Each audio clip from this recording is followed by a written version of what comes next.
By the rivers of Babylon, yeah, we sat down and we cried when we remembered Jerusalem. We were sick, Lord, near to dying.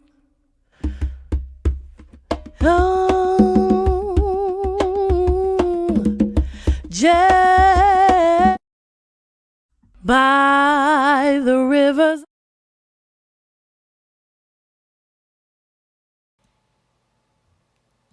Shalom, shalom, family. Welcome to another episode. I believe this is episode number 8 of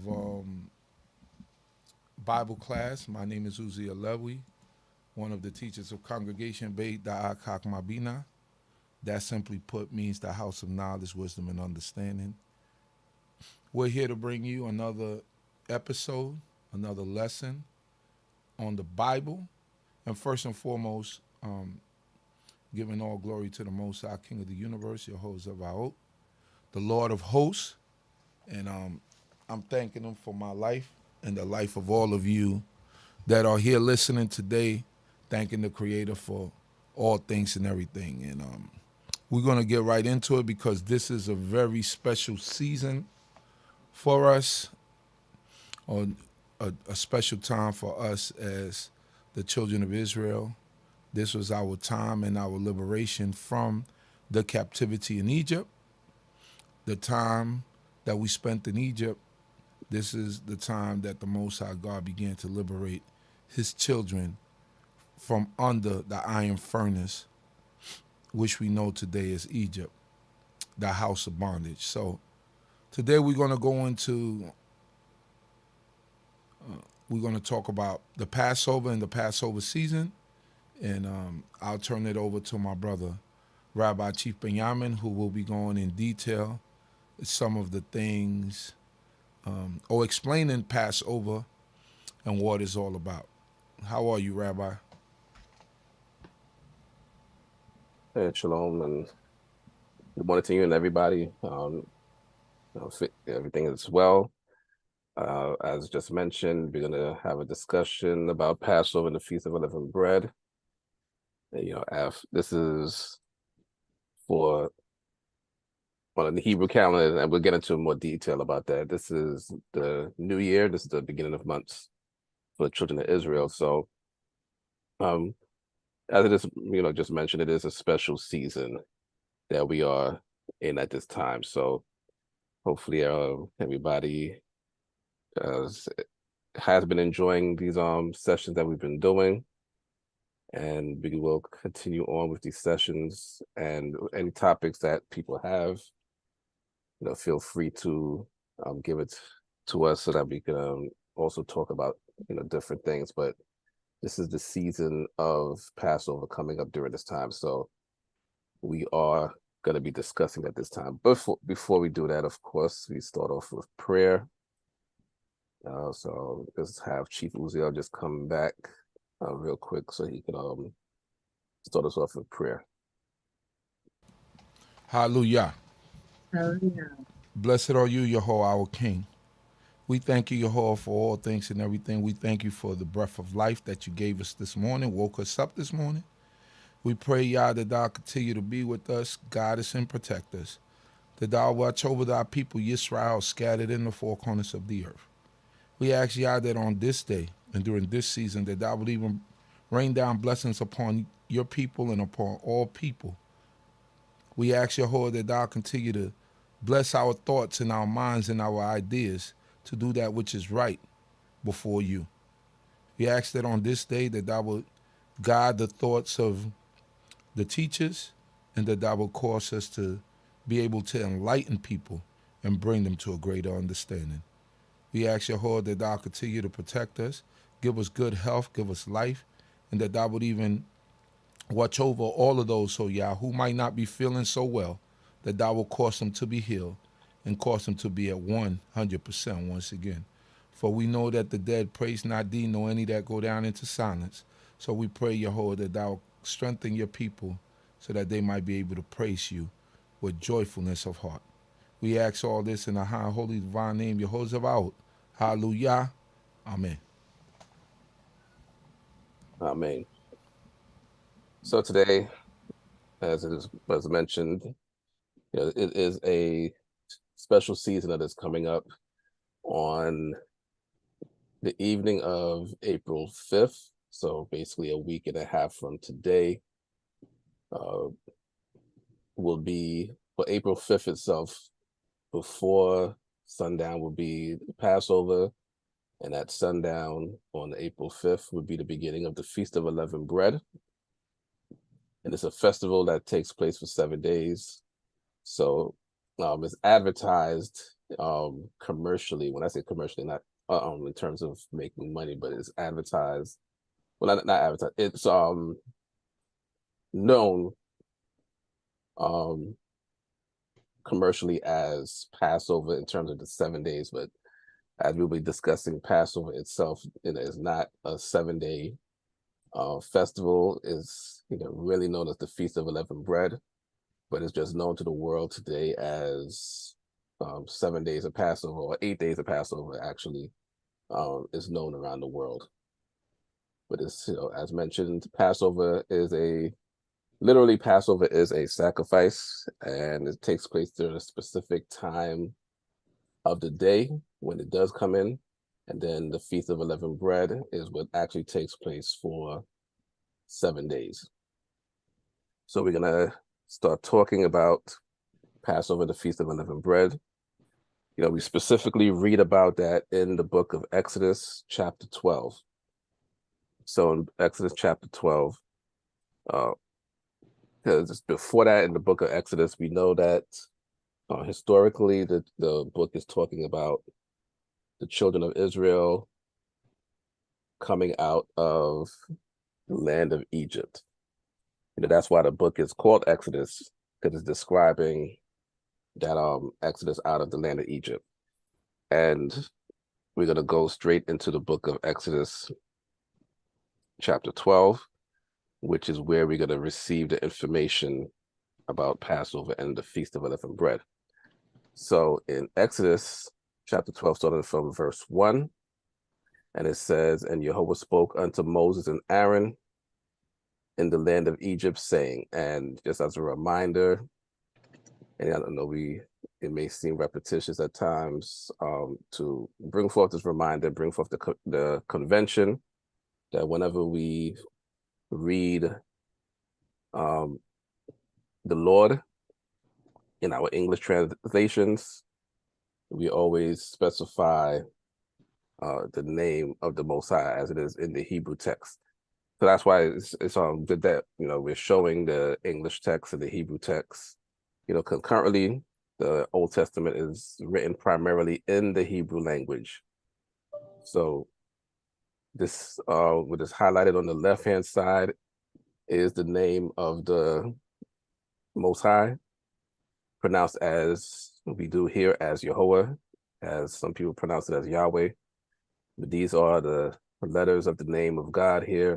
In Hebrew, the characters are Yod, Hey, Waw, Hey, corresponding to the English YHWH.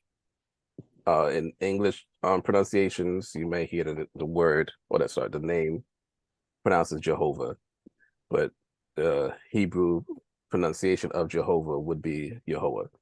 So we make sure that we pronounce the name of the Most High where it says the Lord, so that we can know specifically who is speaking or who is being spoken about, so we can have the name of God inserted in its proper place at the right time. So, "And Jehovah spoke unto Moses and Aaron in the land of Egypt." For those that because we're not going too in depth with the entire history of the book of Exodus, but most people already know who Moses and Aaron are. They were two brothers. Moses specifically was selected by Jehovah God when he was outside of Egypt, to go into the land of Egypt to speak to the Pharaoh of Egypt who was the Pharaoh of Egypt at that time, who had the children of Israel in bondage. So Jehovah God sent Moses into Egypt. Jehovah sent Moses into Egypt to speak to Pharaoh, to tell him, as the term goes, let my people go. And Pharaoh, of course, didn't let the people go. He continued to inflict harsher bondage. Even before that, the children of Israel, with the harsh bondage, were also They can listen killed. to There the was Bible study. You want to listen in? This is good, a lot Parker. of there was a lot of genocide that was taking place during that time as well. So we know about the 10 plagues that the Most High God inflicted upon Egypt as a result of the children of Israel not being let go by Pharaoh. So now this Exodus chapter 12 is going to detail the 10th of those 10 plagues. And this is where we do get the Passover, the Feast of Unleavened Bread. And so it goes on to say, this month shall be unto you the beginning of months. It shall be the first month of the year to you. Speak ye unto all the congregation of Israel, saying, in the 10th day of this month, they shall take to them every man a lamb according to their father's houses, a lamb for a household. And if the household be too little for a lamb, then shall he and his neighbor next unto his house take one according to the number of the souls, according to every man's eating. Ye shall make your count for the lamb. Your lamb shall be without blemish, a male of the first year. You shall take it from the sheep or from the goats, and ye shall keep it unto the 14th day of the same month. And the whole assembly of the congregation of Israel shall kill it at dusk. And they shall take of the blood and put it on the 2 side posts and on the lintel upon the houses wherein they shall eat it. And they shall eat the flesh, and that night roast with fire and unleavened bread with bitter herbs they shall eat it. Eat not of it raw, nor sodden at all with water, but roast with fire, its head, its legs, and with the inwards thereof. And ye shall let nothing of it remain until the morning, but that which remains of it until the morning ye shall burn with fire. And thus shall you eat it, with your loins girded, your shoes on your feet, and your staff in your hand, and you shall eat it in haste. It is Jehovah's Passover. And you stop it right there. It's the verses prior to this is detailing exactly how the animal should be set aside on the 10th day of the first month, and how the animal itself should be slaughtered on the 14th day of the first month. And once again, this is according to the Hebrew calendar, and the Hebrew calendar is based on the cycle of the moon. So when there's a new moon, that's when you have the beginning of a Hebrew month. The Hebrew calendar goes into a lunar solar cycle. That's how it's determined. So last week, Wednesday evening, March 22nd at evening, there was a new moon, and that began the beginning of the month. So actually March 23rd was the first day of the first month of the Hebrew calendar.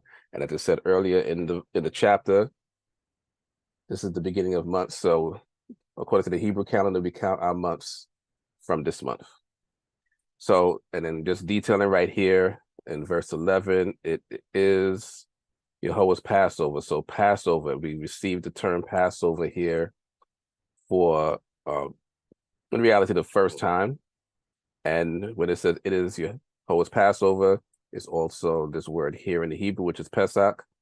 So the Passover is the sacrifice itself, as it says specifically right here, that the sacrifice that they are performed on the 14th day at dusk, where they kill the lamb or the goat, as it said, took his blood, put on the doorposts and on the lintel of the homes that they were dwelling in. And as we will continue reading, we will see why specifically this was done. But just to detail that the Passover itself is a sacrifice. It's not an entire day, and or any other terminologies that people may think it is. So it takes place at a certain time of the day, or it took place on a certain time of the day. But the day itself, the entire day, the entire 14th day, or the entire 15th day of the first month, or the 7 days that follow afterwards are not Passover. The Passover is literally just the sacrifice. And then in other passages in the scripture, it's the time that the sacrifice would take place, but it's all revolving around the sacrifice. And that's going to be important to know as we continue our discussion. That from verse 12, for I will go through the land of Egypt in that night, and I will smite all the firstborn in the land of Egypt, both man and beast, and against all the gods of Egypt I will execute judgments. I am Yehovah. And the blood shall be to you for a token upon the houses where you are. And when I see the blood, I will pass over you, and there shall no plague be upon you to destroy you when I smite the land of Egypt. And this day shall be unto you for a memorial, and you shall keep it a feast to Yehovah throughout your generations. You shall keep it a feast by an ordinance forever. There is a shift here that takes place in verse 14, and it's going to be better explained from verse 15 down. So the Passover itself is the sacrifice in the land of Egypt where the children of Israel were dwelling and where they were in captivity. And this is the final plague of the 10 plagues that took place in Egypt that Yehovah God handed down in order to display his wonders to Egypt and also to release the children of Israel out of the land of Egypt.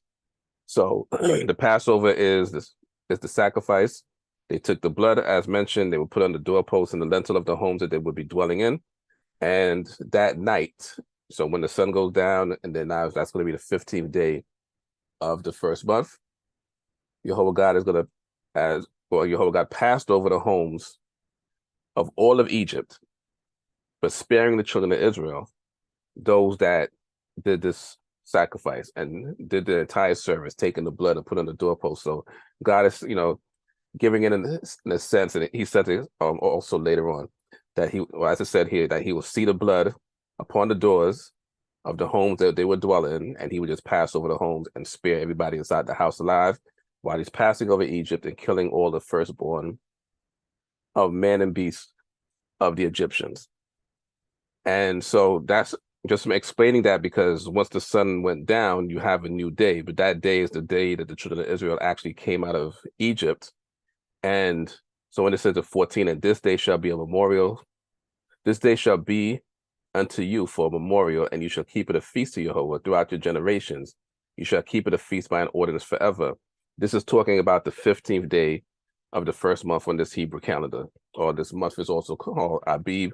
You read that specifically in Exodus chapter 13, as well as in other places. So verse 15 goes on to say, 7 days shall you eat unleavened bread. Howbeit, the first day you shall put away leaven out of your houses. For whosoever eats leavened bread from the first day until the 7th day, that soul shall be cut off from Israel. And in the first day there shall be to you a holy convocation, and in the 7th day a holy convocation. No manner of work shall be done in them, save that which every man must eat, that only may be done by you. And you shall observe the feast of unleavened bread, for in the selfsame day have I brought your hosts out of the land of Egypt. Therefore shall you observe this day throughout your generations by an ordinance forever. In the first month, on the 14th day of the month at even, you shall eat unleavened bread until the 21st day of the month at even. 7 days shall there be no leaven found in your houses, for whosoever eats that which is leavened, that soul shall be cut off from the congregation of Israel, whether he be a sojourner or one that is born in the land. You shall eat nothing leavened, in all your habitations shall you eat unleavened bread. So these first 20 verses of this chapter explain everything that is to take place. This is to the children of Israel that were living in captivity in Egypt. These first 20 verses, God is speaking to Moses and Aaron, giving them the details on what they had to do in order to receive the salvation and being brought out of the land of Egypt. So just I'm repeating again that this is taking place in the first month on the Hebrew calendar, which, as it said in the beginning of the chapter, is the beginning of months unto the children of Israel. On the 10th day of the month, they will set aside a lamb or a goat that would be slaughtered on the 14th day of the month at dusk, which would be before sundown. They would take the blood of that animal, put it upon the doorposts and the lintel of the home that they're dwelling in. Also, they would roast that entire lamb or that entire goat. This is a procedure that's taking place on the 14th day. So that by the time the sun goes down, they would take of course, the flesh of the animal to bring it inside of the homes, and that's what they will be eating throughout that night as Jehovah God is passing over the land of Egypt, killing all the firstborn of man and beast amongst the Egyptians. And then God is detailing, so the 7 days of the Feast of Unleavened Bread, they, of course, the children of Israel would not be keeping that in the land of Egypt at that time. This is going to be, that's what God is saying. This is something as a memorial forever, that for 7 days and all dwellings, whatever, as it says here in verse 17, therefore shall ye observe this day throughout your generations by an ordinance forever. So the Feast of Unleavened Bread is something that is supposed to be kept as an ordinance forever. You know, many people confuse that with, as we mentioned, with the Passover itself. The Passover itself is a sacrifice, and sacrifices themselves cannot be kept in all places around the world. It only takes place on the altar that Jehovah God chooses, and in the place where he chooses for his name to be called specifically for the purpose of offerings. So the ordinance that is to be kept forever is actually the Feast of Unleavened Bread, as it says here in the 17th verse.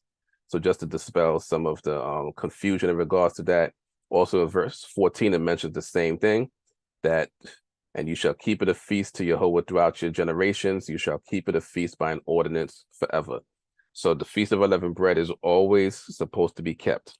So as, you know, we're going through these lessons, and, you know, we're delving into the Bible, and those of us that believe in the Bible, we have to, as, you know, as a group, acknowledge the things that we're supposed to be doing. So if, you know, when God is saying that we should be keeping the Feast of Unleavened Bread, you know, it's something that we should be keeping. And how you keep it is by, for those 7 days, from day one, what the first day of the Feast of Unleavened Bread is a holy day. As I mentioned here, it's a holy convocation.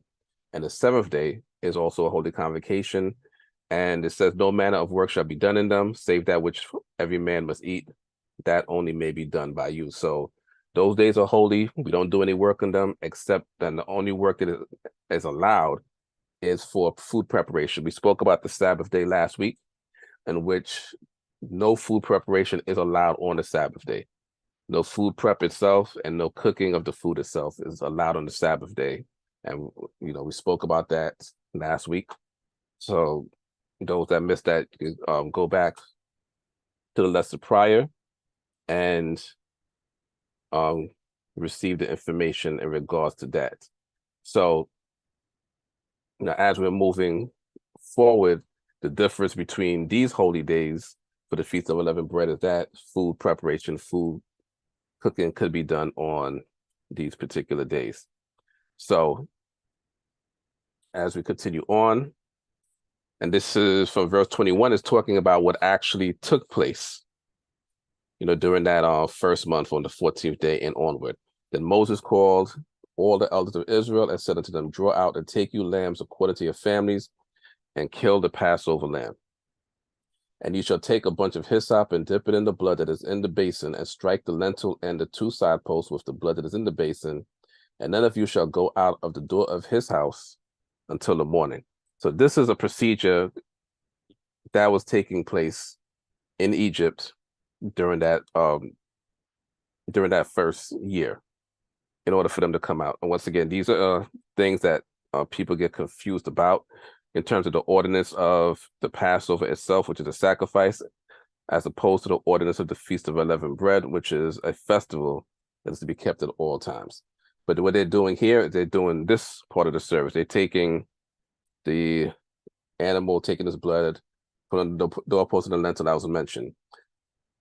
For Jehovah will pass through to smite the Egyptians, and when he sees the blood upon the lintel and on the 2 side posts, Jehovah will pass over the door and will not suffer the destroyer to come in unto your houses to smite you. And you shall observe this thing for an ordinance to thee and to thy sons forever. So this sacrifice, when they're saying they're going to perform this forever, this now in this verse is talking about the sacrifice, but we know that there's a rule of sacrifice. We actually probably should have done a more detailed, and we will, you know, a more detailed discussion on sacrifices and offerings, how and when they can be performed.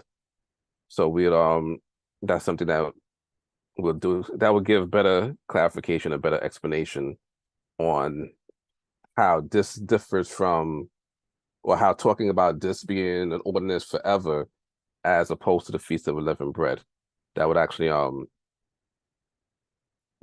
make better sense that way. So as we continue, and it shall come to pass, this is from verse 25, and it shall come to pass when you become to the land which Jehovah will give you, according as he has promised, that you shall keep this service. So the service of the sacrifice of the Passover takes place in the land that Jehovah God promised to give to the children of Israel, as opposed to the ordinance of the Feast of Unleavened Bread, which take place forever in all locations. So the Passover itself, the service of the Passover, the sacrifice could only take place in the land that Jehovah God promised to the children of Israel. The Feast of Unleavened Bread is to be performed everywhere. Verse 26, and it shall come to pass when your children shall say unto you, what mean ye by this service? Talking about the Passover, as it's going to say specifically here in 27, that ye shall say, it is the sacrifice of Jehovah's Passover, for that he passed over the houses of the children of Israel in Egypt, when he smote the Egyptians and delivered our houses, and the people bowed the head and worshipped. And the children of Israel went and did so as Jehovah had commanded Moses and Aaron, so did they. And it came to pass at midnight that Jehovah smote all the firstborn in the land of Egypt, from the firstborn of Pharaoh that sat on his throne until the firstborn of the captive that was in the dungeon, and all the firstborn of the cattle. And Pharaoh rose up in the night, he and all his servants and all the Egyptians, and there was a great cry in Egypt, for there was not a house where there was not one dead. And he called for Moses and Aaron by night and said, rise up, get you forth from among my people, both you and the children of Israel, and go serve Jehovah as you have said.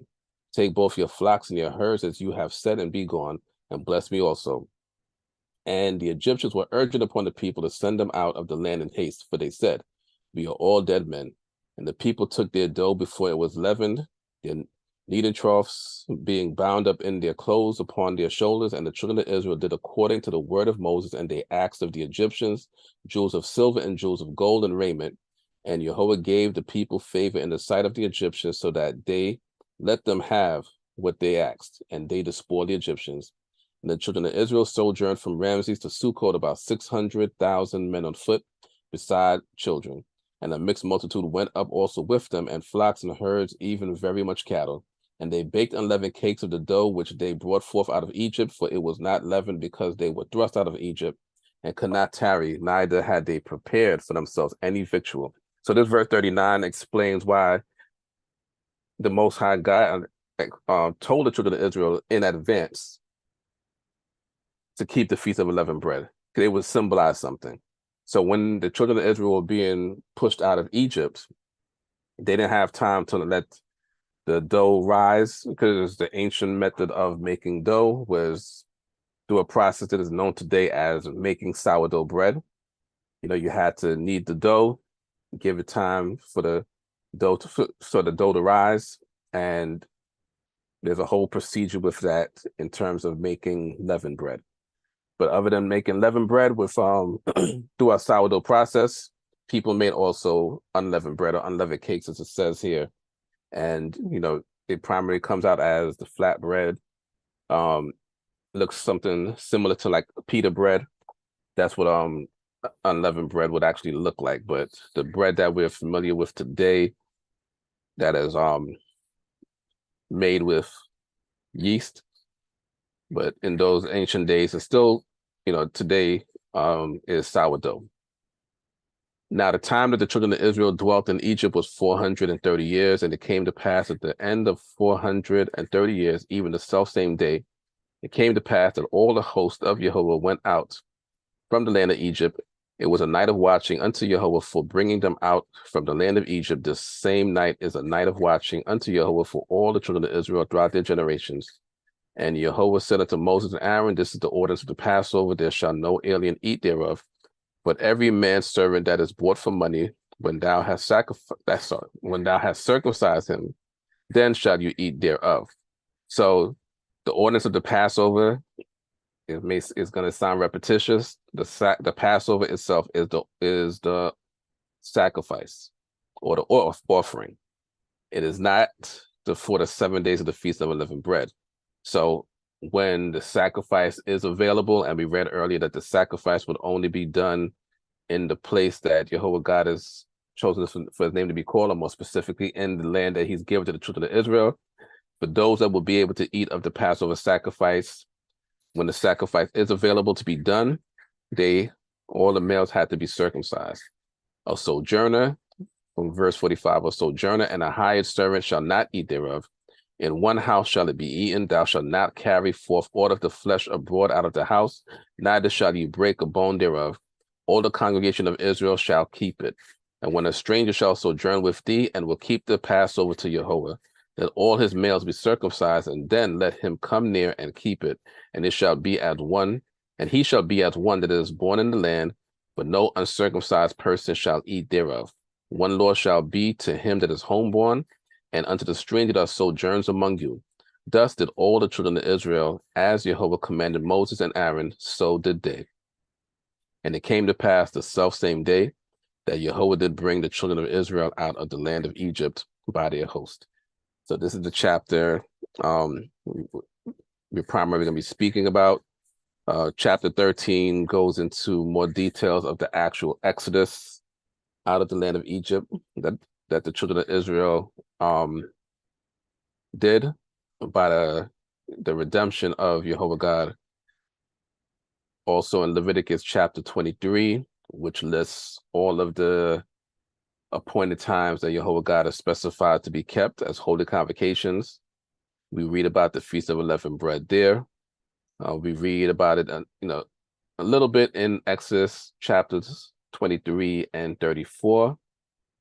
We also read about Passover and the Feast of Unleavened Bread in Deuteronomy chapter 16.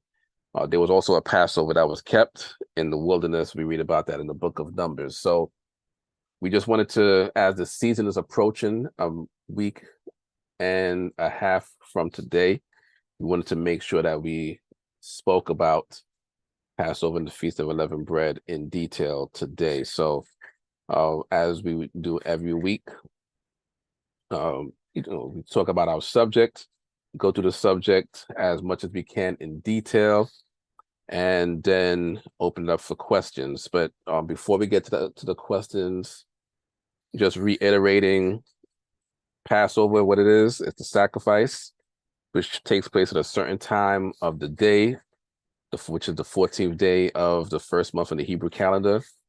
This chapter tells us about the Feast of Unleavened Bread, which follows afterwards, which takes place for 7 days. And during those 7 days, when it comes to bread, only unleavened bread can be eaten during those 7 days. No leavened bread can be eaten throughout those 7 days. So leavened bread is basically bread that is made through the sourdough process, dough that is made using yeast, balm, or any type of baked goods using baking powder. So as those that would observe the Feast of Unleavened Bread, we have to be careful of the things that we have in our homes during the 7 days, which are leavening agents, more specifically known as leaven. And we have to make sure that we remove those items from our homes for those 7 days for the Feast of Unleavened Bread. And there may be questions in regards to how we observe that actual part of it, or, in today's time specifically.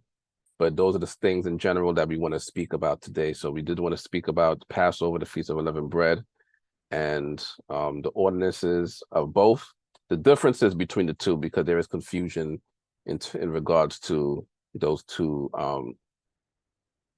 subjects, Passover and the Feast of Unleavened Bread. So at this time, we'll open it up for questions for those that may have questions out there, those of us that we appreciate, those that are watching on YouTube and those that are watching on Facebook. And if at this time, if anybody has any questions, primarily with this subject or any other subject, and also as the weeks are to come, if anybody has any suggestions on topics that they would like to hear us, discuss, feel free to put that in the chat as well, or to let us know later on. And also in terms of questions people may have, because we focus on doing an hour per week, and we may miss questions that are asked, but if you put it in the chat of the videos, we would hope on our end, we'll do our best to get back and read the questions and answer the questions as well. So at this time, if anybody has any questions out there, I am able to read them as well, and the Chief Uziel can also help me with reading the questions. I don't see any on Facebook at this time, but there is one on YouTube, which I'll get to. But I just want to going back between the two. Yes, I don't see anything on Facebook. So YouTube, why does Yahweh require killing innocent animals for sacrifices of human sins? That we cannot answer, because there is no specific reason given for that. Now, the book of Leviticus details, and this is coincidentally was spoken about in various places yesterday on the Sabbath day, Leviticus chapters 1 through 5, where it details the different types of sacrifices that would take place. All sacrifices are not for the purpose of sins. And then you have different types of sacrifices. Most of them are animal sacrifices. Most of them are, but you have burnt offerings, also known as whole burnt offerings, where the entire animal is burnt on an altar. You could have cattle, you could have those of the flock, sheep or goat. You could also have specific species of birds that would be done for that. But you also have meal offerings. Leviticus chapter 2 talks about meal offerings or grain offerings. And then also you have offerings called peace offerings. You have offerings known as sin offerings, which are specifically for the sins. And you have offerings known as guilt offerings, which are a category of sin offerings. So all sacrifices are not for the purpose of sin. But why does Yahweh require killing innocent animals for sacrifices of human sins? There's nothing specifically said in scripture as to why. We read in the book of Genesis that the first individuals to perform sacrifices were Cain and Abel, the children of Adam and Eve. They performed sacrifices. So sacrificing or offerings was something that was done very early in human history.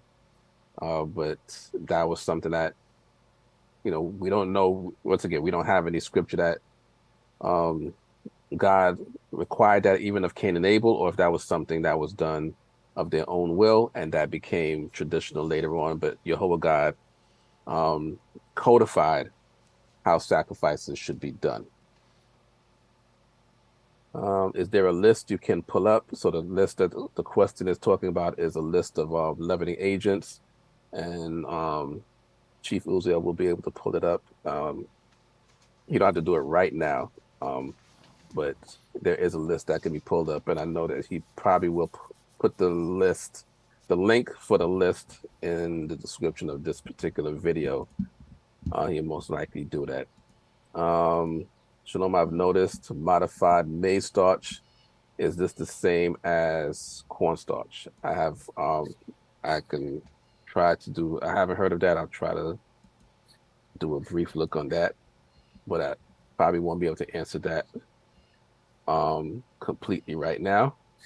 So looking at maize starch, I do see just by a brief look that it is the same as cornstarch or corn flour, which is the starch derived from corn maize grain. That's just a quick look, a quick definition that I looked up right now. So yeah, maize starch is the same as cornstarch according to that definition that I just read. I've been living this way of life now for about 6 years, and I was told that we had to get rid of rice. Can you explain how that changed? There is no change in terms of getting rid of the rice. Our congregation specifically does not teach or has not teach that you should get rid of rice during the Feast of Unleavened Bread. That is a practice that let me see if I could pull something up. And actually, when I say we, like Chief Uziel and myself, and I'm just putting it out there to him right now, we'll probably do a more detailed do's and don'ts discussion on Passover, maybe this week. Yeah, probably this week. We'll try to do it this week. But if not, there are we have done videos in the past specific to answering the questions in terms of the ingredients for Passover. And I could replay those videos, or do you want to go over it again? yeah, so we could probably have that done. And what you could probably also do is put the links for those videos, because we've done them at least 3 years in a row. Yeah. I think probably more, but I know at least 3 years in a row we have done that. You could probably put the links to those videos in All right, the description Ben. of this. I have the list of. You said the ingredients, right? Yeah, from the pamphlet. That, I have it, but the only problem is if I share it on Zoom, it's gonna be blank. I could only share it on actual. I could share it to everybody on YouTube, but I can't really share it on Zoom because it's gonna black out everything. Right. So you would have to share it on Zoom. Actually, yeah, I was just thinking about that. I know I have the document. I just don't remember what the title of the PDF is on my computer. It's called Passover PDF. Yeah. Because that's how you sent it to me. Okay, so I could forward it to you right now. Got it. No, I'm saying I have it on the computer, just that I have to search for it. You found it? So yeah, I found it. So yeah, I will share that right now. Okay, good. And this will answer some of the, so there's no other questions there so far. Actually, there's a question in the Zoom. Is cornmeal a no-go as well? Every year I ask because I can never be too sure. This is a moral time for when I got into this walk of life, and I want to be better every year. Also, a question before that in Zoom, is sprouted grains bread okay? We will answer those just now. Let me just pull up the list. Also, in terms of seasonings and stuff like that, just be careful that the seasoning don't have yeast in it. Read your ingredients. Just don't take for granted that seasonings are just seasonings. Some seasonings like Spike tend to have yeast in it, which is a natural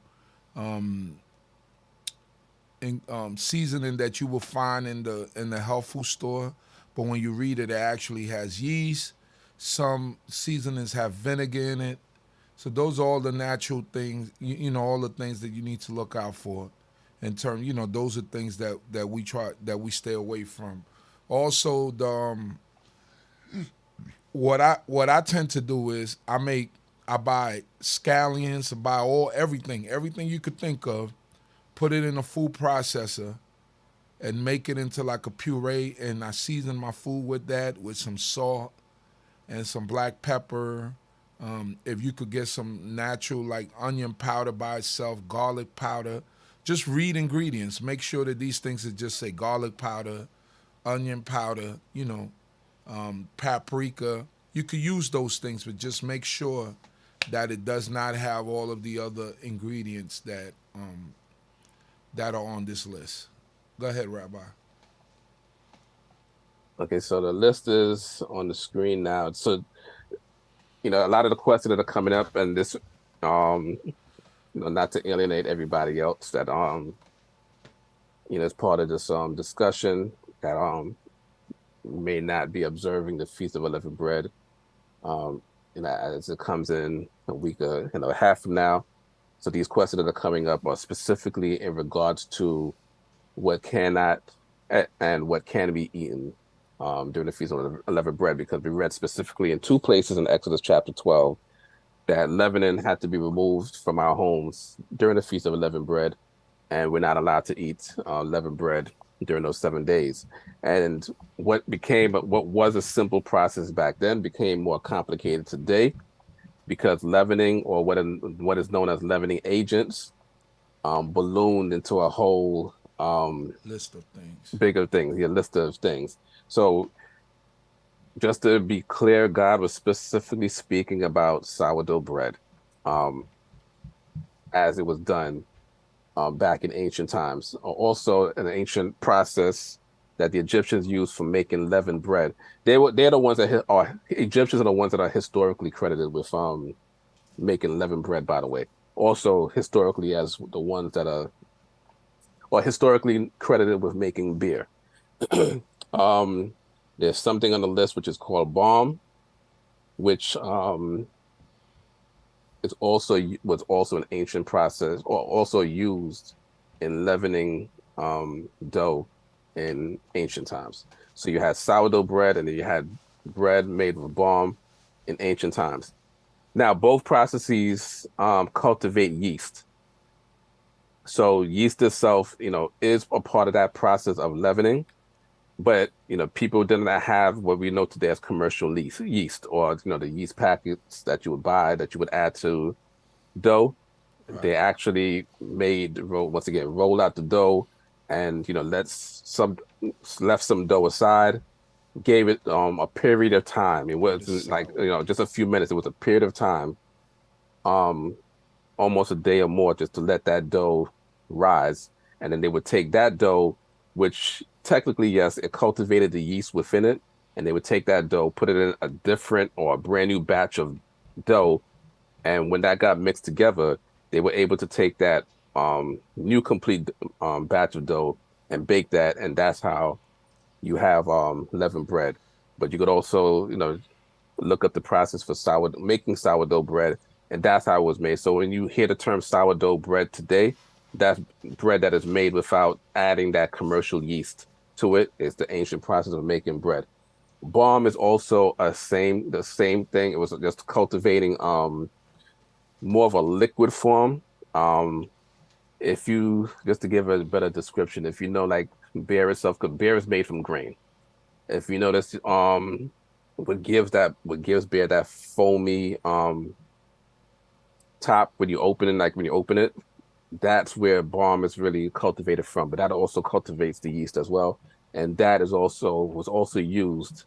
Not the beer. I'm not talking about beer, but the process of making balm was pretty much similar to cultivating the yeast or the beer making process, and they would take that, add it to dough. Just simplifying it. It's more detail than that, but I'm just simplifying it. And they would add the balm to the dough, and that will cause bread to rise as well. So now, those are the ancient processes of making leavened bread. But yeast, of course, is going to be added to this list, because those ancient processes were cultivating yeast. And now today, people actually cultivated the yeast for us, packaged it, and we add the yeast to the dough. So that's why yeast is on this list amongst many other things. So this list was basically put together through research of various people. It tends to change. Well, it hasn't changed. It's been static for quite a few years. But, when you go online and you look up leavening agents, you would get a list of such as this. And this is probably as complete, probably too complete, but as complete a list as possible. So there are some things that, and I'll get back to the questions that were asked, and there are some new questions that came up. So most of these things on the list you won't see, most likely. But some of the, popular things that you would see are baker's yeast, which is just known as yeast, baking powder, baking soda. You might see balm, you might see brewer's yeast. Cornstarch is on the list. I think some people did ask about that. So cornstarch is actually on the list. So these are the list of things that you would look for when you're shopping in preparation for the Feast of Unleavened Bread. These are the things that you would look for in terms of your ingredients for things that you already have that you want to make sure that you use up before the Feast of Unleavened Bread starts. So that, and then whatever is left, you would throw out.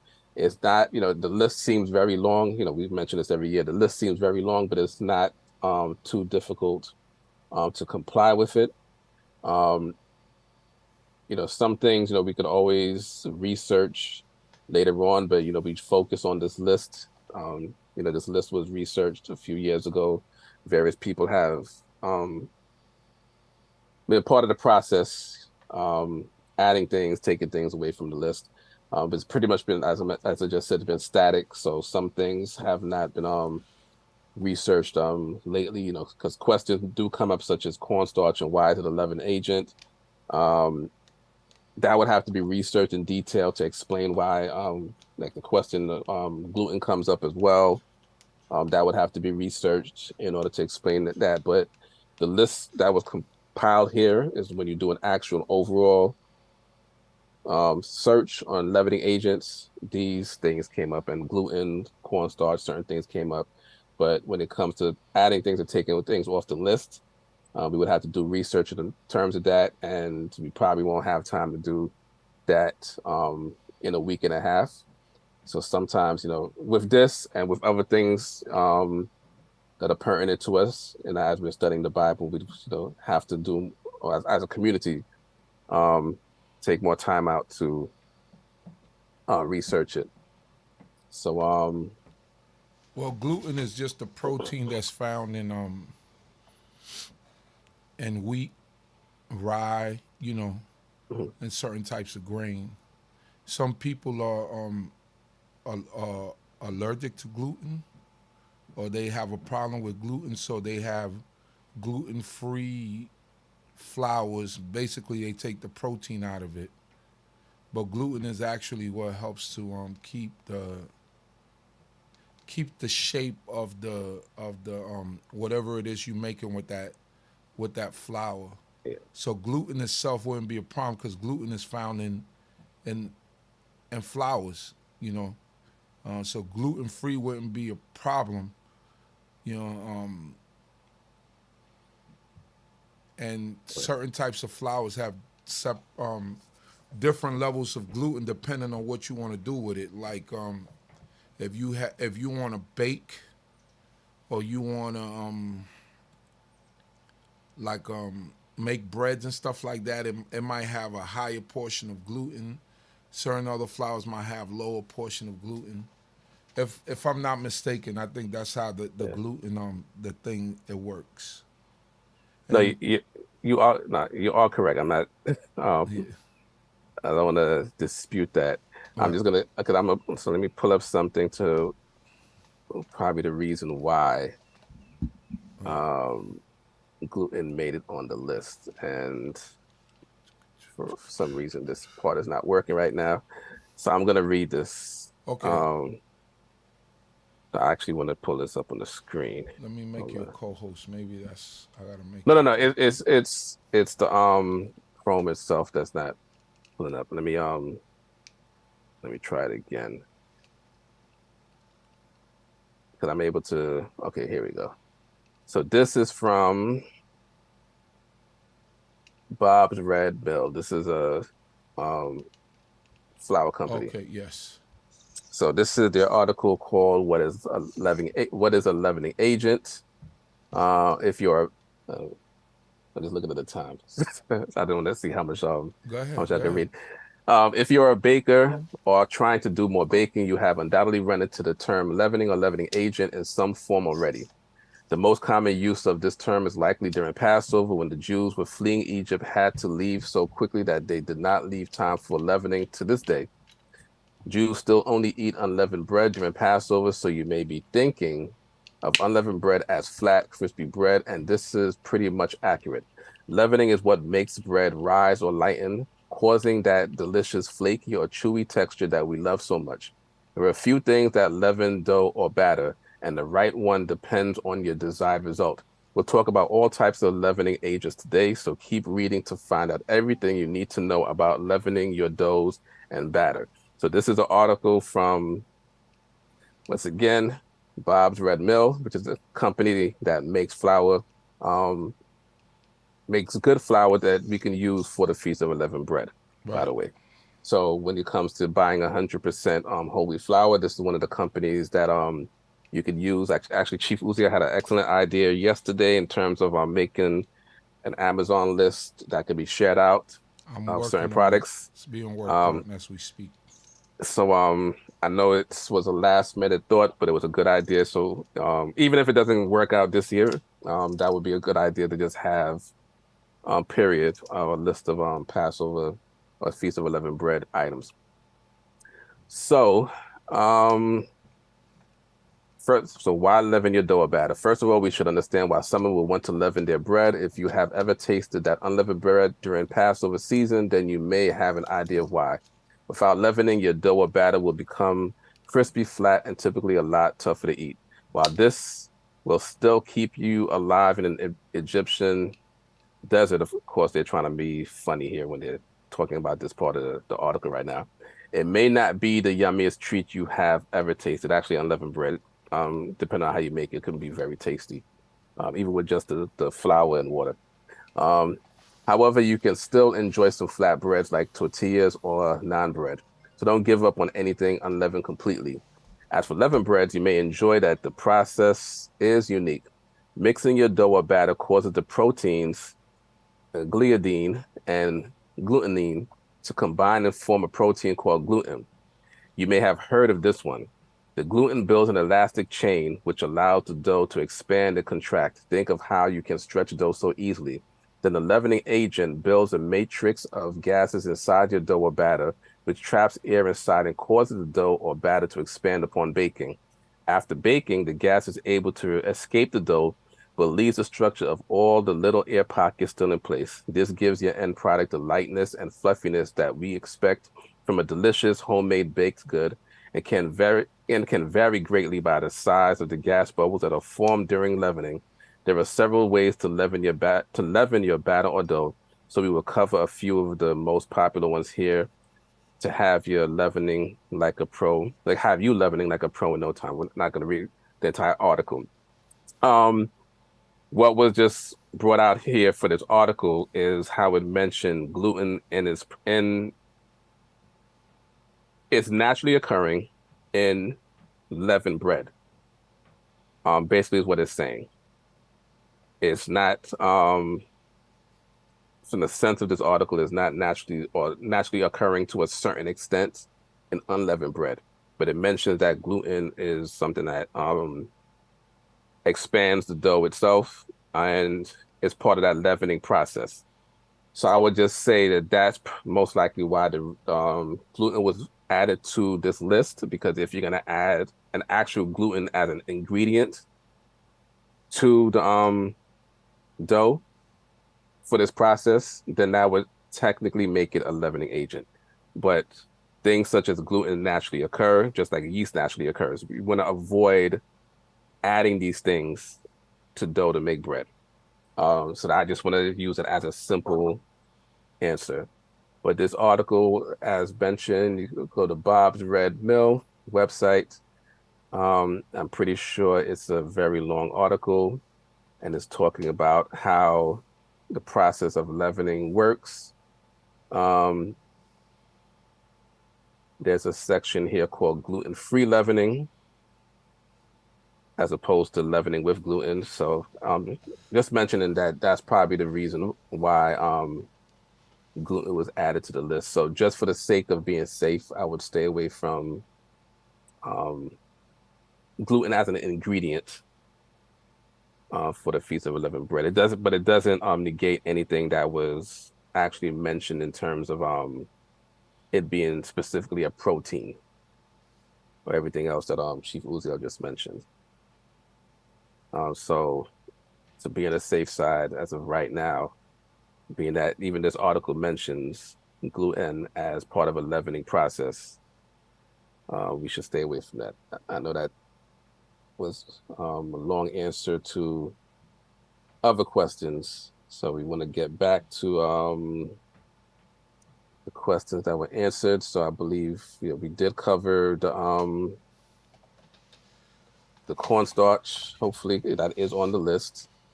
We would also have to we could do a quick search at some point in terms of that, but it is on the list. Cornmeal itself, which is cornmeal, which is if it's just the ground corn made into the grain, then that would be permissible for this time of the year.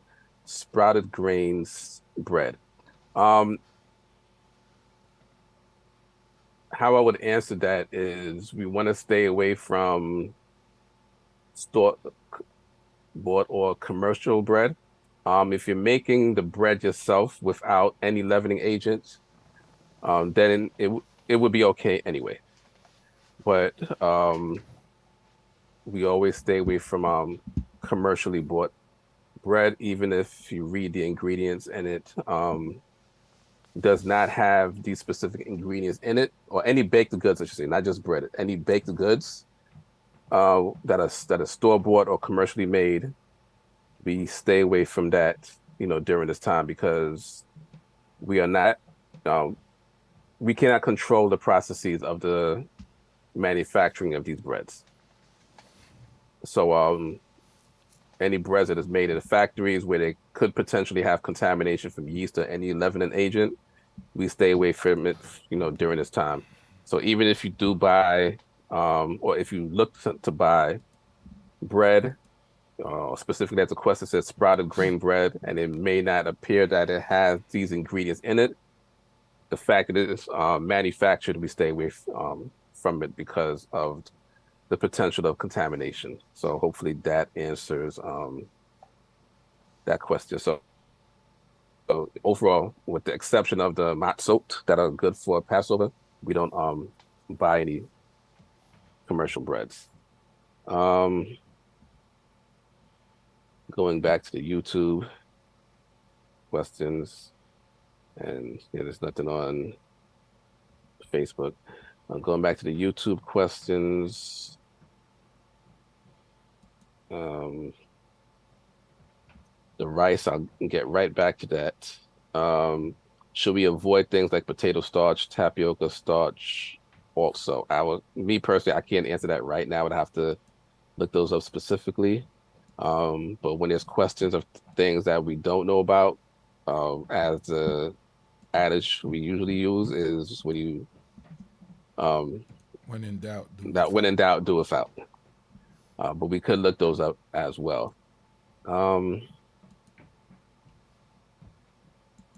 Is it permissible to watch TV on the first and last days of unleavened bread?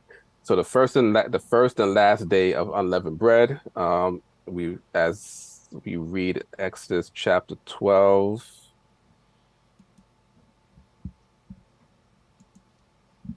And I'm looking for the specific verse, but the verse where it says that no work should be done on it, save that which every man get, verse 16.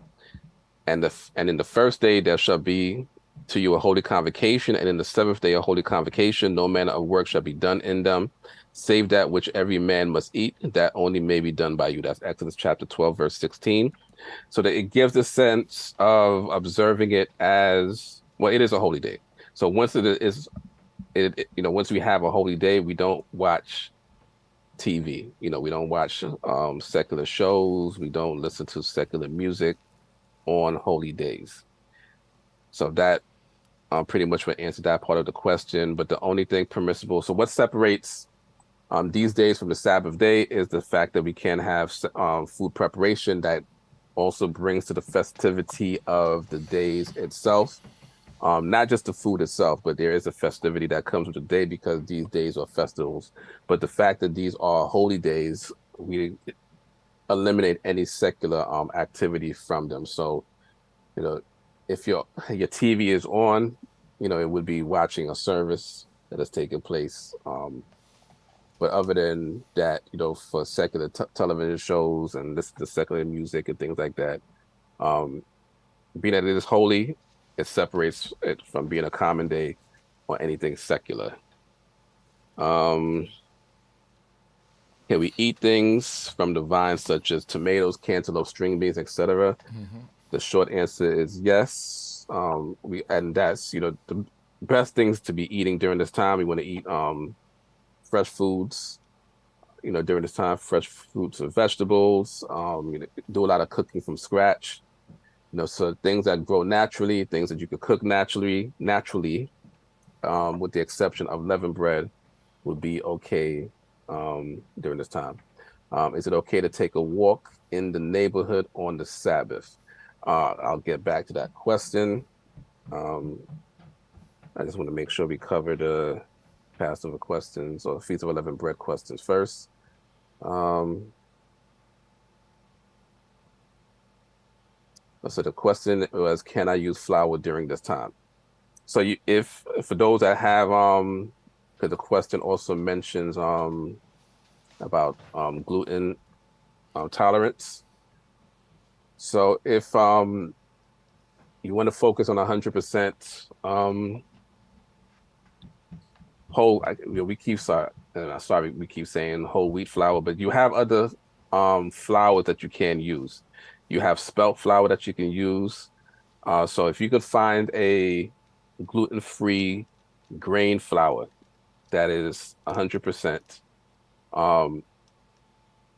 you can use that during this time. So if you have a tolerance to gluten, which is primarily found in wheat, there are other flours that you can use. And I'm trying to look up a Gluten is found list. in wheat, rye, flour. There's a few other flours that is found in. Yeah, I'm So, looking up. she would know, because she know where, Yeah. But according to what you just read, if they buy something that's gluten free, it should be okay. Yeah. Without the other added ingredients.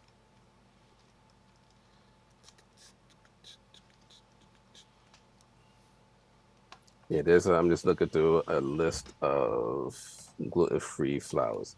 I don't see spelt as gluten, so spelt should be safe for those that have gluten tolerance. I do see oat flour as gluten-free, so that would be okay as well. So any grain flour that does not contain gluten is okay during this time. So it doesn't have to be, and I know I mentioned that yesterday, and I mentioned it earlier. It does not have to be just whole wheat flour, 100% flour. What about barley This, flour? yeah, barley. I don't know if I'm looking at this list of gluten-free flours. I don't see barley there. So, but barley flour is good for Passover, for the Feast of Unleavened Bread, period. But specifically for those that have gluten tolerance, I don't know.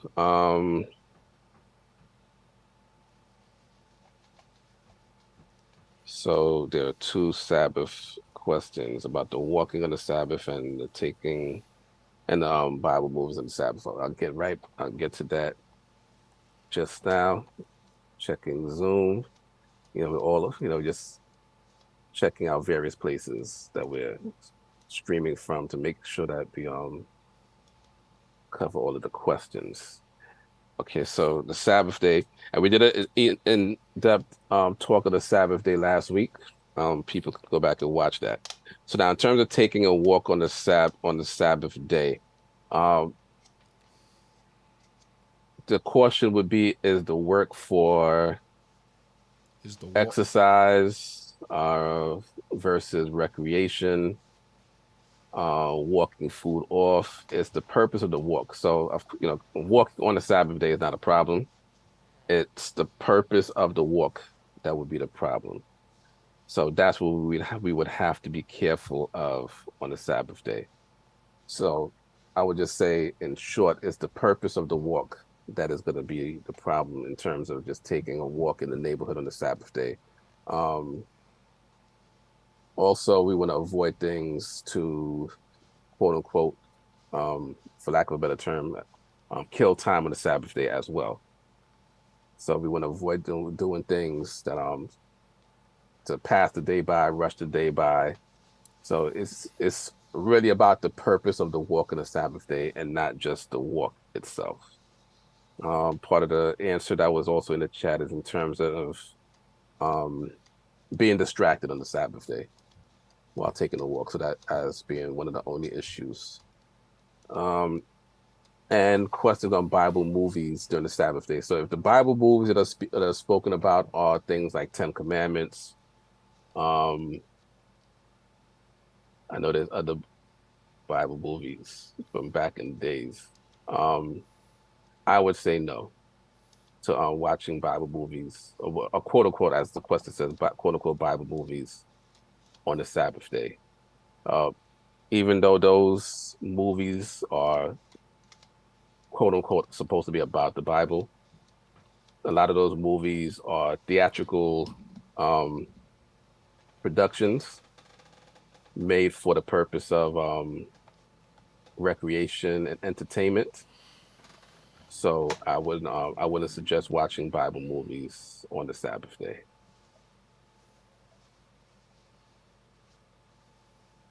And wouldn't it make sense to eat unleavened bread from scratch with fresh produce? That would be, our purpose would be to overall to do a lot of things from scratch. That's the purpose of everything. And also mentioned earlier, ground foods. Just coming on, can we eat beans and rice? So we can eat beans and rice.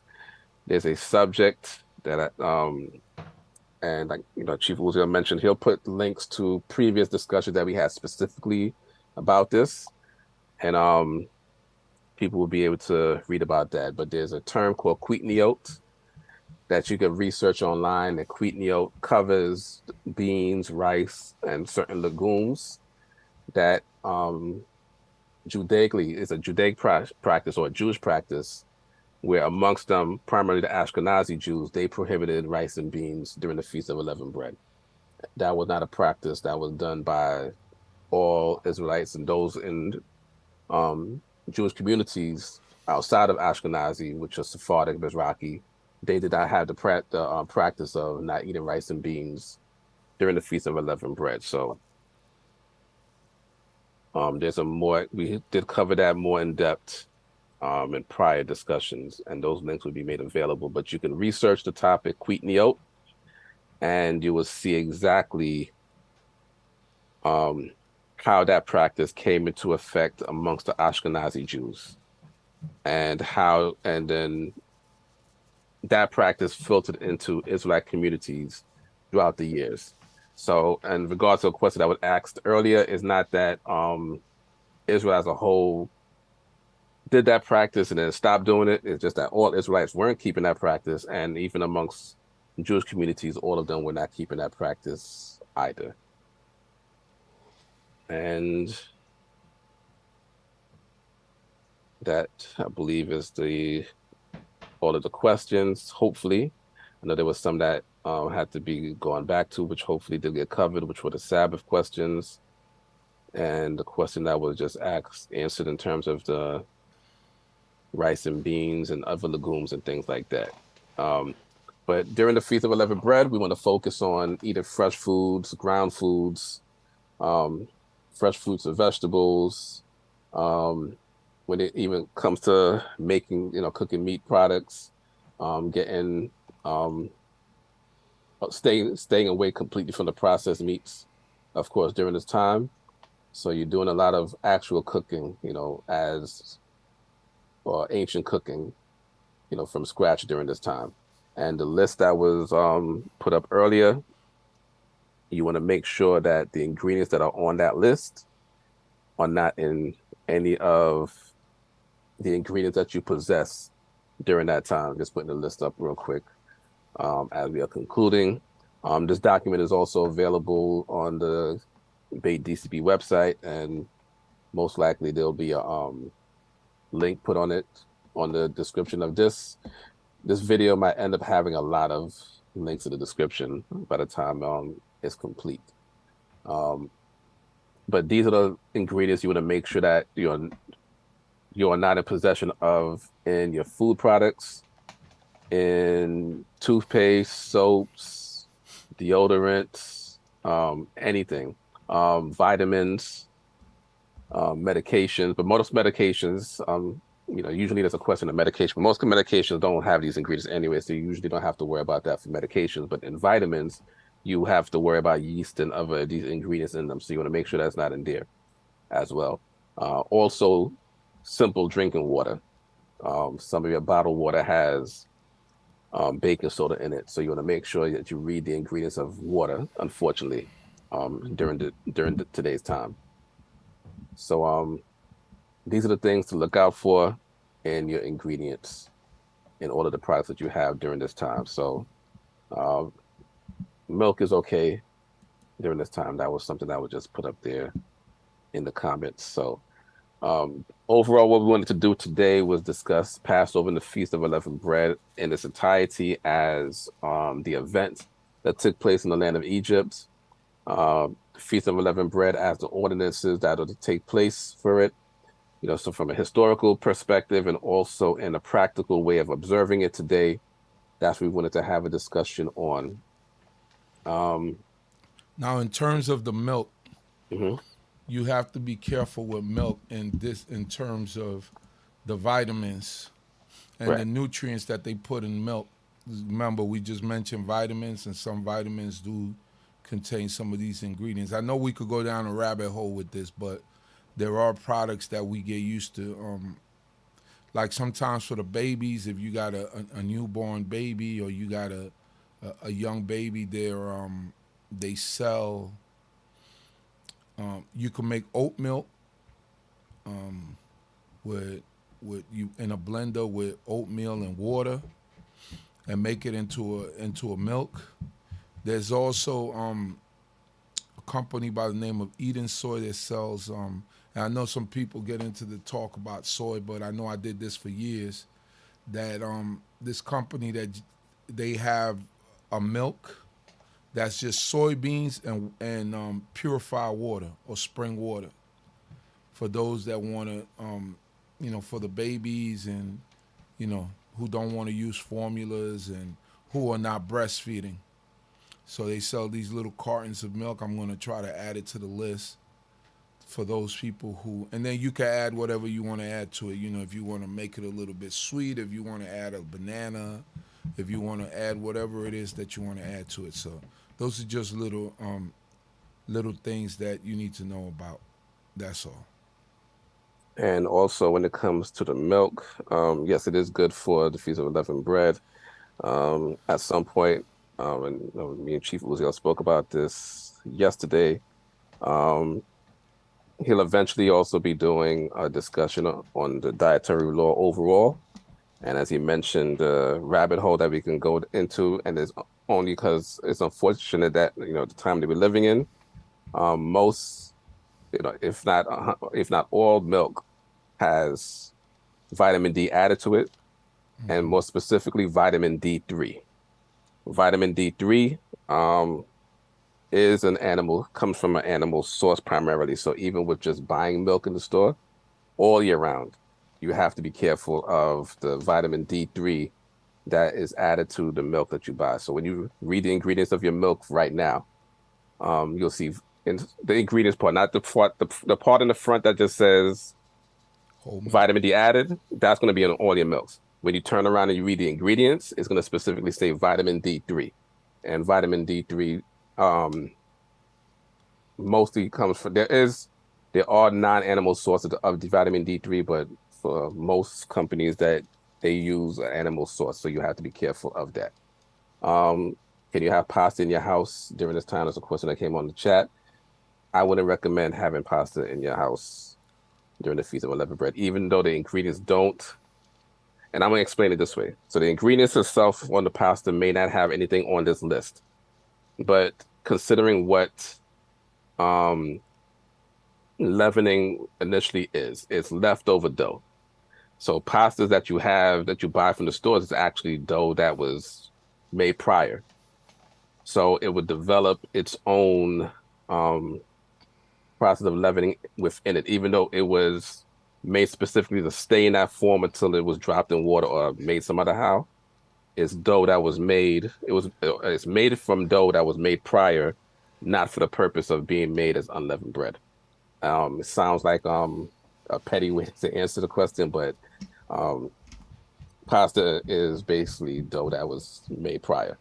So I would eliminate pastas from your house for the Feast of Unleavened Bread. All right. Like we got to the end. So we do thank everybody for their participation, their time in joining on this subject. And those subjects such as this, and even last week with the Sabbath day, we went beyond the hour, but there's a lot to cover within these subjects. And of course, there'll be much more to cover within this subject and the Sabbath day and some of the subjects that we have coming up.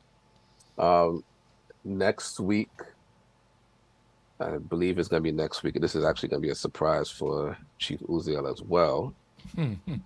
No, not something that I'm going to require or ask him to do. But we're talking about the Feast of Unleavened Bread and Passover today, which, as a reminder, Passover begins on the evening of April 5th, and the Feast of Unleavened Bread is actually, Passover begins sundown. Let me say it that way. Passover begins sundown April 5th. So when I say the evening of April 5th already started, and then the evening that comes in during April 5th, or sundown of April 5th, begins the Feast of Unleavened Bread. Passover itself, we explained it earlier, which is the time frame of which the sacrifice would be slaughtered, actually would take place before sundown. So that would actually be on the 5th, on April 5th. But that's the 14th day of the first month, and that is not a holy day. Once again, Passover is not a holy day. Passover is the sacrifice. We read it at least twice in Exodus chapter 12. The Feast of Unleavened Bread, the first day, is a holy day. That begins the evening of April 5th. It corresponds to the 15th day of the first month in the Hebrew calendar. Just want to reiterate that. And then the final day of the Feast of Unleavened Bread it begins on the 12th. No, sorry, the 11th day of, April 11th. The evening of April 11th will begin the 7th day of the Feast of Unleavened Bread, which is also a holy day, and which corresponds to April 12th. So I just want to reiterate those dates, because we also read in the ordinance, we're not to do any work on them. So those are the days that you would take off from work. And also the Feast of Unleavened Bread has its rules that we have to remove leavening from our homes before it begins. So that's why, we had an in-depth discussion on that.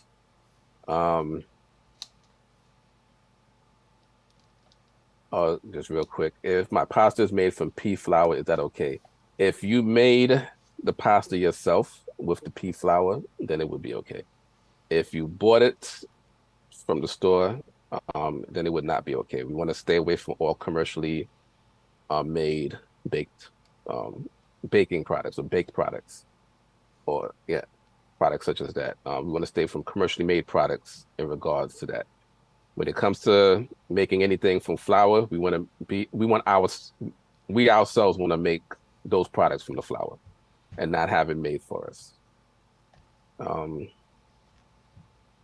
So in regards to the Passover Feast of Unleavened Bread, that's we wanted to make sure we talk about that before it comes up as part of our Bible study. And we thank everybody for joining us, regardless of you observe the Feast of Unleavened Bread or not. We all have this discussion every Sunday.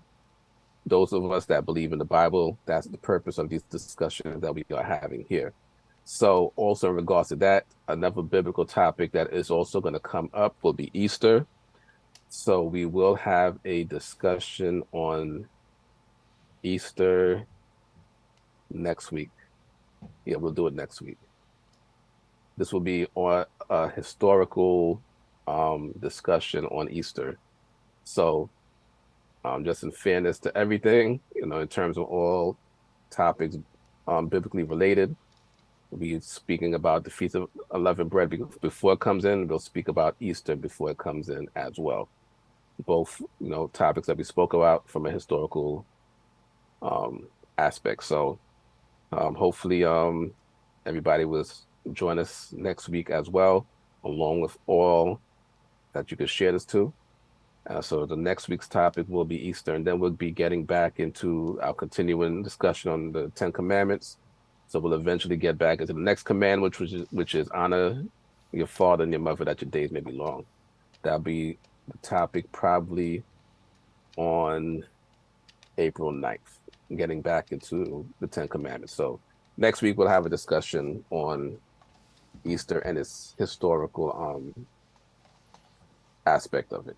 So I'm just thanking the Most High for this time that we have, and just praying that everyone has a good week, praying that everybody, all of us, continue to be enlightened with the truth, praying that we didn't lead anybody astray, or our souls be led astray with anything. Just be very careful in terms of, it's not, the Feast of Unleavened Bread is not a difficult time to observe. We just have to be very careful, and it's only because of the times that we live in. So we always refer to that list and making sure that those things are not there. The flowers that were mentioned earlier, the tapioca flour and then the other flour, we'll research that. The potato starch, we'll research that and get back to that. So turn it over to Chief Uzi also, he can close us out. Hallelujah. Thanking the Most High God once again for this time, and thank you all for tuning in. Ephraim Yasharel, thank you for your donation. And he writes, Torah Yah, Shalom, Shalom, Yisrael. Thanks, Chief Uziel and Rabbi Binyamin, for this Torah study on the upcoming feast days. And we thank you for contributing to us. And don't forget that you could contribute to us by hitting the money symbol at the bottom, or you could donate to us via Cash App, money symbol Beit D.C.B, or you could donate to us via, let me see right here if these things are working. All right, those are the actual, for Cash App and for PayPal, you could just scan the QR codes with your phones, or you can make a contribution to our congregation in that way. Or on Zelle, you can also use our email address, info@beitdcb.org. That's info@beitdcb.org. You can also use that for PayPal, that same email address for PayPal, if you don't feel like scanning the QR code. That info@beitdcb.org. That's info@beitdcb.org. So we thank you all for joining us. And the Cash App, also money symbol Beit DCB, you see it right on the QR code. Or you could just hit the money symbol at the bottom of the chat, and you could donate that way also. So thank you all once again. We appreciate each and every one of you for being here with us and for helping us to become better at teaching these lessons. And we pray that the Creator of heaven and earth will continue to be with each and every one of you. As I say these words, I pray that the Most High God will bless us all. Yivareka Yehovah Yishmareka. Ya'ir Yehovah Panawaleka Wikuneka. Yisa Yehovah Panawaleka Wayasemleka. Shalom. May Yehovah bless thee and keep thee. May Yehovah make his face to shine upon thee and be gracious unto thee. May Yehovah lift up his countenance upon thee, and may he grant thee peace. Hallelujah. The Hebrew prayer is the original of what I said in English. May the Most High God be with each and every one of you. Shalom, shalom, and everyone have a great day. Hallelujah.